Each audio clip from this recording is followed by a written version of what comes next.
नमस्कार, जय श्री राम। आप सभी को मेरे चैनल में आप सभी का स्वागत है। चलते हैं आज के बड़े और महत्वपूर्ण खबरों की तरफ। आज है 12 दिसंबर और आज के दिन संयुक्त राष्ट्र ने 12 दिसंबर को अंतर्राष्ट्रीय सार्वभौमिक स्वास्थ्य कवरेज दिवस मनाने के रूप में घोषित किया था। अंतर्राष्ट्रीय सार्वभौमिक स्वास्थ्य कवरेज दिवस हर वर्ष 12 दिसंबर को मनाया जाता है। इस दिन का उद्देश्य मजबूत और लचीला स्वास्थ्य प्रणालियों की आवश्यकता के बारे में जागरूक बढ़ाना है। सभी के लिए स्वास्थ्य, सभी को सुरक्षित रखें वर्ष 2020 के लिए थीम रखी गई थी। वही 2024 में अंतर्राष्ट्रीय सार्वभौमिक स्वास्थ्य कवरेज दिवस का थीम स्वास्थ्य यह सरकार पर है। यह सभी के लिए स्वास्थ्य सेवा तक पहुँच सुनिश्चित करने, वित्तीय सुरक्षा को बढ़ावा देने और वैश्विक स्वास्थ्य समानता को संबोधित करने में सरकारों की महत्वपूर्ण भूमिका पर जोर देता है। आज की बड़ी खबर छत्तीसगढ़ में कैबिनेट बैठक को लेकर के है। छत्तीसगढ़ में विष्णुदेव साय सरकार में कैबिनेट की अहम बैठक खत्म हो गई है। बैठक में कई महत्वपूर्ण फैसले लिए गए हैं। कैबिनेट की बैठक के बाद उप मुख्यमंत्री अरुण साव ने मीडिया को फैसले की जानकारी दी। सब इंस्पेक्टर भर्ती में मिली छूट, विधायकों का वेतन भत्ता सहित कई महत्वपूर्ण फैसले विष्णुदेव साय सरकार में लिए गए हैं, जिस पर अभी चर्चा करते हैं। मंत्रिपरिषद द्वारा द्वितीय अनुपूरक वर्तमान वर्ष 2024-2025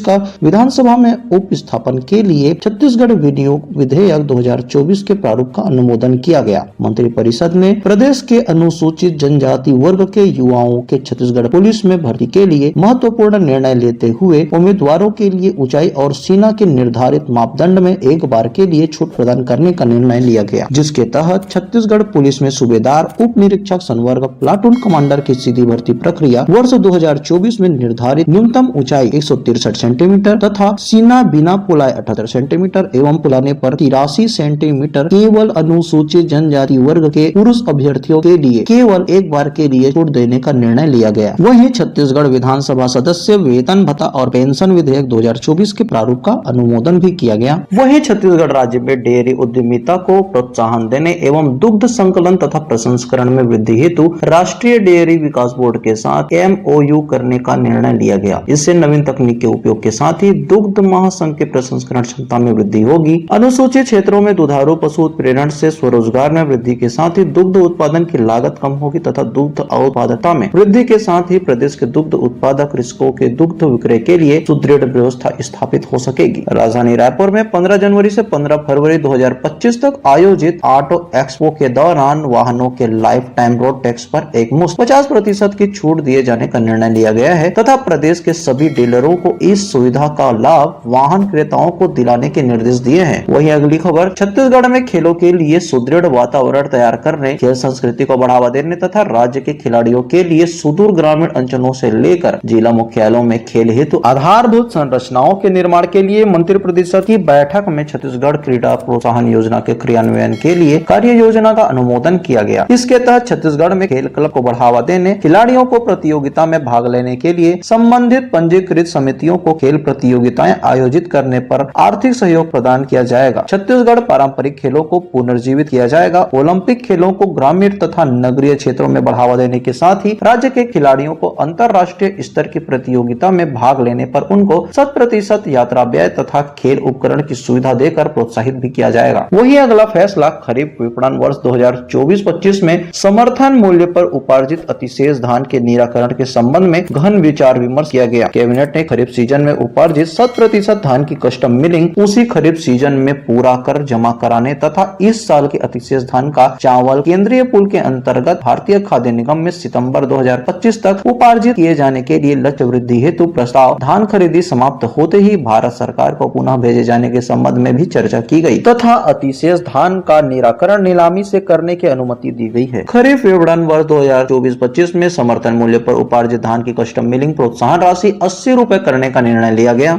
वही दूसरी बड़ी खबर इंडिया गठबंधन को लेकर के है। इंडिया गठबंधन में शामिल कई पार्टियां चाहती है कि ममता बनर्जी इसका नेतृत्व संभाले। इंडिया गठबंधन के नेतृत्व के लिए ममता बनर्जी का समर्थन में लालू यादव के बयान ने कई विश्लेषकों को चौंकाया है। लालू यादव ने कहा, ममता को इंडिया गठबंधन का नेतृत्व दे देना चाहिए, हम लोग उसका समर्थन करेंगे। तेजस्वी यादव ने भी अपने पिता के सुर में सुर मिलाते हुए ममता का समर्थन किया है। उन्होंने कहा कि ममता बनर्जी के नेतृत्व को लेकर कोई आपत्ति नहीं है, लेकिन कोई भी फैसला सबकी सहमति से होना चाहिए, यानी गठबंधन में शामिल सभी दलों के सहमति से होना चाहिए। इसी बीच आम आदमी पार्टी के संयोजक अरविंद केजरीवाल को दिल्ली विधानसभा चुनाव में कांग्रेस के साथ गठबंधन की संभावनाओं से साफ इनकार किया है। आपको बता दें कि पिछले हफ्ते ममता बनर्जी की ओर से इंडिया गठबंधन की नेतृत्व करने की इच्छा जताने के बाद समाजवादी पार्टी, शिवसेना, एनसीपी, शरद पवार जैसी पार्टियां इस मामले में उनका समर्थन कर चुकी है। यहाँ तक कि राष्ट्रीय स्तर पर इंडिया गठबंधन का हिस्सा न होने के बावजूद वाईएसआर कांग्रेस ने भी ममता बनर्जी का समर्थन किया है, लेकिन कांग्रेस ने ममता बनर्जी की दावेदारी पर सवाल उठाया है। कांग्रेस सांसद मणिकरण टैगोर ने इसे मजाक करार दिया है। इंडिया के नेतृत्व के दावे पर बंगाल कांग्रेस ने किया सीएम ममता का विरोध। वहीं प्रदेश अध्यक्ष ने कही ये बात, ममता का नेतृत्व का दावा भाजपा को लाभ पहुंचाने के लिए एक विभाजनकारी तंत्र के अलावा और कुछ नहीं है। उन्होंने कहा कि ममता बनर्जी के कार्यों ने कई मौकों पर भाजपा को ऑक्सीजन प्रदान की है। छत्तीसगढ़ में सीजीपीएससी ने जारी किया सिविल जज का रिजल्ट। टॉप 10 में 7 लड़कियां, श्वेता दीवान पहले नंबर पर। छत्तीसगढ़ लोक सेवा आयोग ने सिविल जज का फाइनल रिजल्ट जारी कर दिया है। टॉप 10 की लिस्ट में 7 लड़कियां शामिल है, जिसे श्वेता दीवान पहले नंबर पर है, दूसरे नंबर पर महिमा शर्मा, तीसरे नंबर पर निखिल साहू, चौथे नंबर पर प्रियदर्शन गोस्वामी, पांचवें स्थान पर आयुष शुक्ला, छठवां स्थान पर भामिनी राठी, सातवें नंबर पर नंदिनी पटेल, आठवां स्थान आरती ध्रुव, 9वें स्थान पर अदिति शर्मा और 10वां स्थान द्विज सिंह सेंगर ने हासिल किया है। छत्तीसगढ़ सरकार के विधि और विधायी कार्य विभाग के अंतर्गत व्यवहार न्यायाधीश परीक्षा 2023 के कुल 49 पदों के लिए विज्ञापन जारी किया गया था। लिखित परीक्षा के बाद 151 लोगों को इंटरव्यू के लिए बुलाया गया। इसमें लिखित परीक्षा और इंटरव्यू में मिले अंकों के कुल योग के मेरिट क्रम के आधार पर 49 पदों पर अभ्यर्थियों की उपलब्धता अनुसार सूची जारी की गई। साथ ही अनुपूरक सूची भी जारी कर विभाग के ऑफिशियल वेबसाइट www.tsc.cg.government.in में अपलोड की गई है।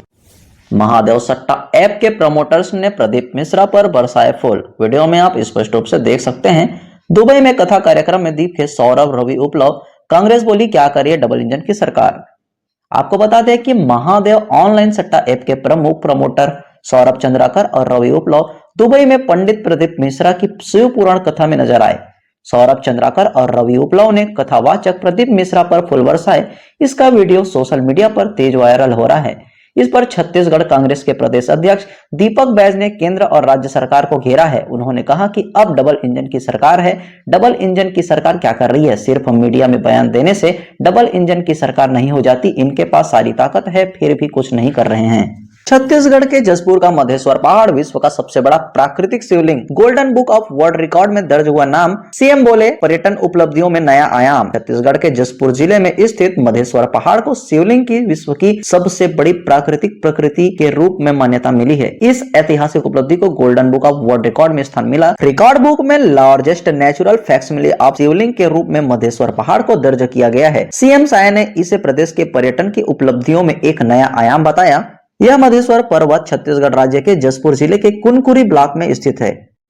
मधेश्वर पहाड़ न केवल धार्मिक दृष्टि से महत्वपूर्ण है, बल्कि यह पर्वतारोहण और एडवेंचर स्पोर्ट्स के लिए भी लोकप्रिय होता जा रहा है। यहाँ हर साल बड़ी संख्या में पर्यटक आते हैं और प्रकृति के साथ जुड़ने का अनुभव करते हैं। आज की खबर यही समाप्त होती है। ऐसे ही रोज के समाचार सुनने के लिए मेरे चैनल को सब्सक्राइब जरूर करें। धन्यवाद।